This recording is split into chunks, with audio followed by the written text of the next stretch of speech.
Hi, everybody. This is the Awanna coming to you from Awanna Holdings, the Note Edition. Happy New Year, everybody. This is the first video of the new year with my guest, William Smitty Smith from Note Starter Capital. But before we get to him, let me tell you a little bit about me. For those of you, it may be your first time seeing any of my videos, you know that I retired in the last year from the federal government. And, of course, I retired from the Navy many years ago, but my total combined federal service is over 36 years. And I started my business here at Awanna Holdings back in 2019 when I got wind of notes and, haven't looked back since. So I've been doing notes and I love it. And so my brother in chicken wings is here. Exactly. And that's because anybody who knows me knows that I love chicken wings. I never met a chicken wing I didn't like. So,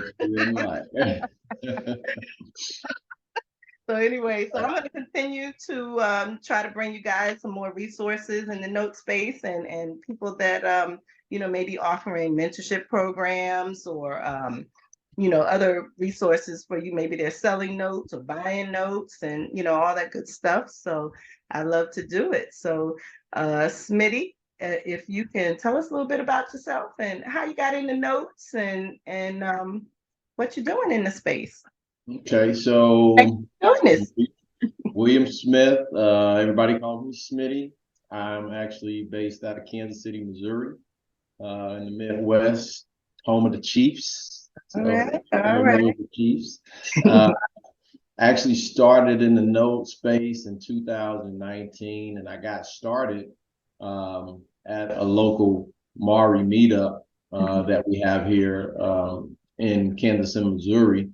And I was there because, me and the missus, we are buy and hold property investors. Okay, yeah. And I was at the, before even going there, we were, buying, and making contacts and things like that.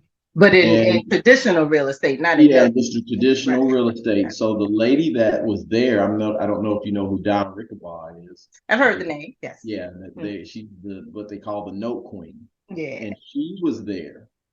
And she was talking about seller carrybacks and the note and all of this other stuff. And I was like, what the heck is she talking about?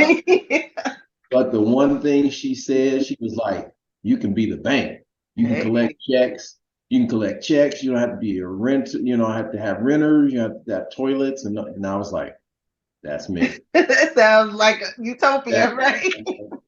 That is me, because at the time I was burnt out already. I'm taking phone calls, going fixing stuff at the house, taking and doing all this stuff. And I'm like, I can't, I'm too old for this. Right.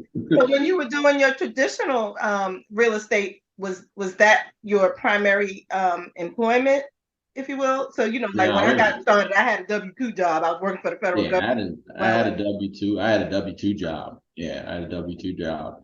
But then, after I left that Maury group, I started really digging into the notes, looking on YouTube. So I started getting some YouTube University training. I ended up finding a guy based out of San Diego that was doing it.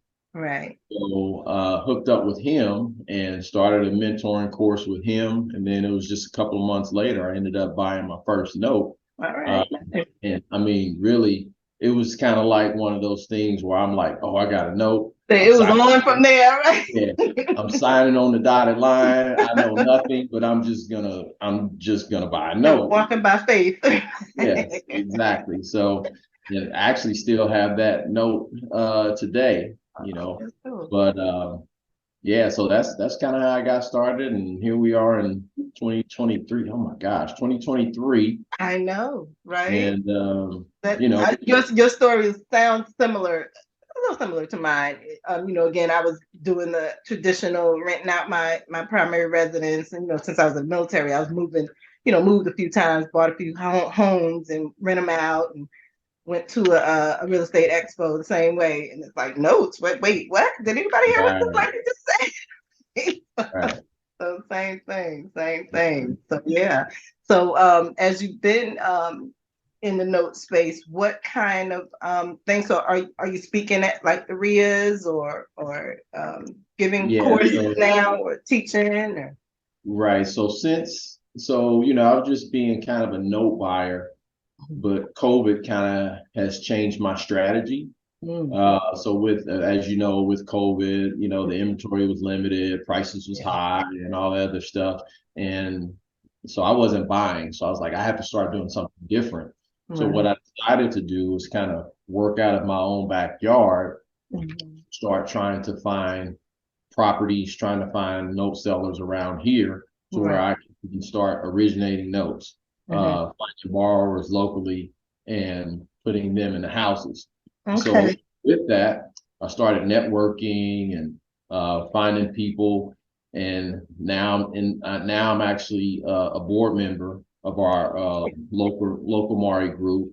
Uh, Okay. Nice. I've done several speaking engagements at our Mari, and then a couple of other ones, and I'm booked for a couple of them Come this on, you're gonna be a celebrity, a note celebrity. in a couple of booked for a couple of them this month, and it's really good because the networking is starting to see deals come in, people Right. actually knowing me as a note guy and all Right. this other stuff. So That's good. it's been pretty good. That's awesome. That's awesome. So tell me a little bit about I believe you said you had a mentor program. Like, is it a one-on-one program? Is it a group? How does Yeah, if so one wanted to be yeah, mentored by you? it's more of a one-on-one or basically type group. What I've learned from the courses that I've taken and the things that I've done is people will sit up and send you some videos, and you go through the videos, and that's all well and good. But Now what? Right. when I'm done with the videos and need to do an actual transaction, I'm kind of stuck. Yeah. So my course is a little different to where I have no videos. We're jumping in buying a note. So when you want to go through this mentoring program, what we're going to do, we're going to buy a note, and we're going to go from start to finish. We're going to go from shopping for the notes and how we shop for the notes. We're going to go through the due diligence process. We're going to go buying. We're going to go through the whole paperwork process. We're going to manage the note, whether it's performing, non-performing, set up with servicers. We're going to do everything from A to Z. Okay, Uh, right. so So are you it's focusing on just first position notes or second position notes, or it doesn't matter? Just yeah. run it So I again. Contract yeah I focus. speed, lease options, all Yeah, that. I focus on first position notes, Mhm, but I am venturing off in the seconds and some possible lease options here locally. mhm. So it just depends. So I'm, kind of developing a criteria based on the borrowers, how much skin they've got in the game, if they're going to come with, enough skin in the game to put them in a note and mortgage, or if they want to do a lease option. So it just really depends on trying to fit that borrower's criteria. And Right. that's just local. You're not limiting yourself to just Kansas notes, are you? No, no. Oh, So the business model is when I'm originating notes, it will just basically be here. mhm. That way, I'm buying properties, I'm, making sure that they're in livable condition, and then putting them in, doing owner financing, that here local. But things that are abroad to where what I've always been doing with notes, I just kind of buy everywhere. So I'm Right. originating here. Maybe I'll expand to originating, with the notes there, but for right now, kind of practicing here in Kansas City with the origination. Okay. Okay. And excuse me, you didn't you're not a realtor too, are you? No, not a Oh, real. okay. I'm gonna say I know a lot of the note investors that I've met are also realtors. So I mean that's a good thing too. That's But can you that's on my list. okay, okay, cool, cool. Are you licensed mortgage loan originator? No, Or are you no, just no. originating your own Yeah, seller finance? yeah, Gotcha. just Next originating my own. on that too. Yeah, I'm working on that. Lord have mercy. Staying within my limits, right? We gotta know them. We gotta know them. Everybody can't do everything, and that's all right. Right. So tell me, can you, oh, this is what I normally I would go over this, what a note is, but I'll change it up and do like I did with my last guest and let you tell me what is a note for those who might be new to the note space and don't really understand what is a note. So basically what I tell people, I mean, just flat, it's like an IOU, it's a promise to pay. You know, you can break it down just as simple as um, if I owe you something, like owe you some money, and we write it out on a piece of paper, I owe you $5, that's a note. Okay. So, but in the mortgage and banking industry and what we do, it's more formalized. It's written on a piece of paper called a promissory note. And what that says is that it's a promise to pay. So everybody has one of these. If they own a house and they own a note and mortgage and they have a loan to the bank, there's a promissory note in your documents that says, William Smith, promised to pay X amount of money over this period of time. And that's what that note is. It's basically a promise to pay. Okay. Yeah. I like that. There we go. So in very simple terms. So again, we don't own the home or the property. We own the lien on the property. We own the lien on the property. Exactly. We own that Buy the debt. paper. Yes. We invest in debt. Yes, sir. I love that. So what for your mentor process, I should say, I shouldn't call it a program because it's probably not a program. But where are your potential investors? Where do they need to be? Does it need to be a beginning note investor, or can it be maybe a more advanced investor? Yeah, so we do actually both. So either one, if you're an investor, like I have, investors that are note buyers that we may JV and venture on together. And that process may be different because if we're equal partners and, we're equal skill sets or whatever, or close to skill sets, then we can do partnerships. And then we kind of learn off each other going through the process. But if you're a brand new note investor, those are welcome too. And that process is a little different. So they may come if they're wanting to buy a note. And then, we also do that partnership. And then we just basically, like I was saying before, we'll step through that whole process, whether we're buying a performer or a non-performer. And also part of my program is that you have to have some type of understanding about the real estate business, about how investing is a risk. So I have kind of like it's like a little YouTube video. It's like a couple minutes long, and it talks about investing as a risk and what you have to bring to the table.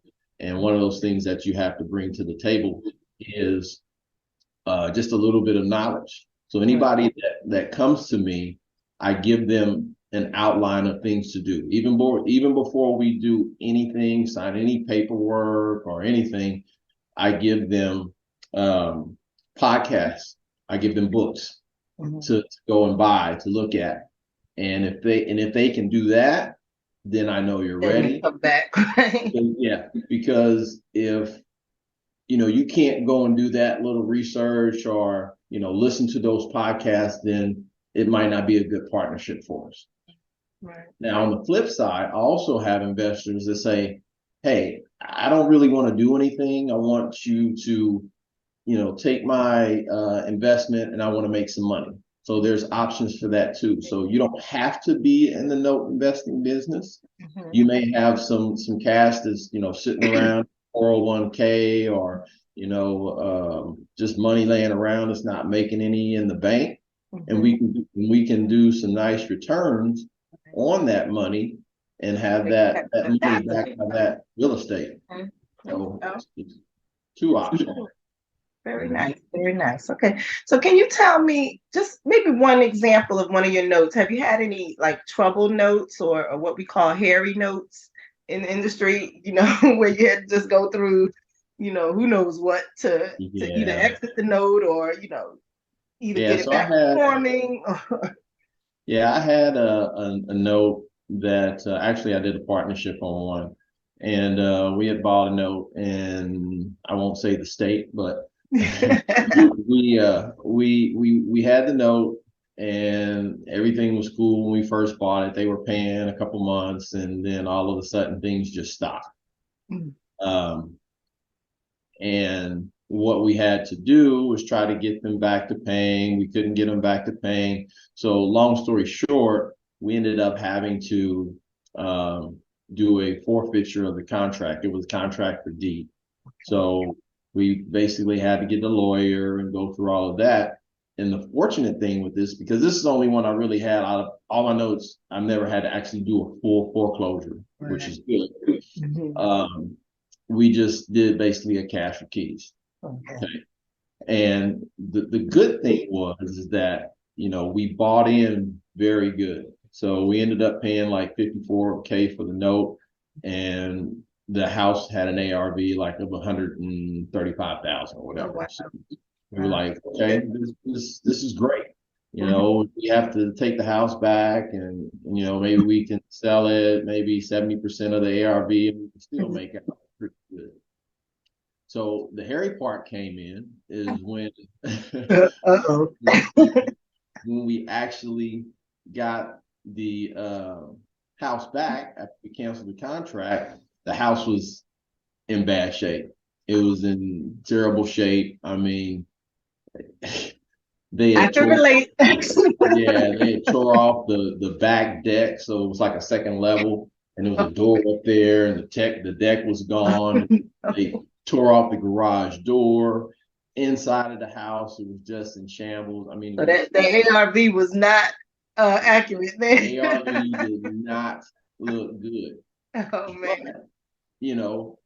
So we decided, our partner, we decided to go ahead and let's just sell it, because I didn't want to be a landlord. I didn't want to do a fix, any of that. So we still ended up making a nice profit off of it because of our buy-in price. So it was good. It was good for the investor that bought it, and we still was able to make some money based upon our purchase price of the note. So we actually didn't end up losing on that note. So yeah, I've yet to lose money on a note. Don't put it in the universe. Right. So I've got like right now I've got a couple of non-performers, but that's just a part of the business, and we'll see how those turn out. Right. Are you on your non-performers? Are you trying to work with the borrowers, or are you going straight into foreclosure? Oh yeah, so no, I always try to work with the borrowers because to me, any of these notes have a family in it. They've got either kids or husband, wife, or something. So I always want to try to make it the best before we do a foreclosure, and that's good because a standard institutionalized bank, they don't really care. They just basically, if you don't pay after 90 days or 180 days or whatever that criteria is for that bank, they're going to send that letter and not really try to work with you or talk to you like a human being. You're getting a customer service person, and they're just like, where's the money? Yeah. So me, I like to try to talk with the borrower, try to understand what's going on, and before we do any of that. Right. But then on the flip side, it's a business, and if you're not paying, and if you're trying to help yourself, then I'm going to help you. But if you're not trying to help, your situation, then we'll have to proceed with any legal foreclosure. Right. I would say that's pretty much accurate for most note investors. Right. We like to try to keep the borrower in the home, and try to get them to repay. But yeah, there are those times where you just can't do it and you just have to foreclose. Because you gotta make sure that the people have somewhere to live. Right. Yeah. Like I said, it's not a charity, but not a charity, but we have more leverage than an institutional bank. Absolutely. Smitty, I appreciate this. Thank you so much for joining me for my first interview of the 2023 New Year. I'm glad to be able to do it. Smitty's information, once we get this video out to you all, Smitty's information will be available to you to reach out to him. You know, if you want to do the mentor program, maybe partner with him on some notes or do anything like that, or just learn, just chit chat and talk to him about Yeah. chicken wings. I'm sure you get. Right. Yes. Thank you so much, Smitty. Yes, thank you very much. Bye bye, y'all.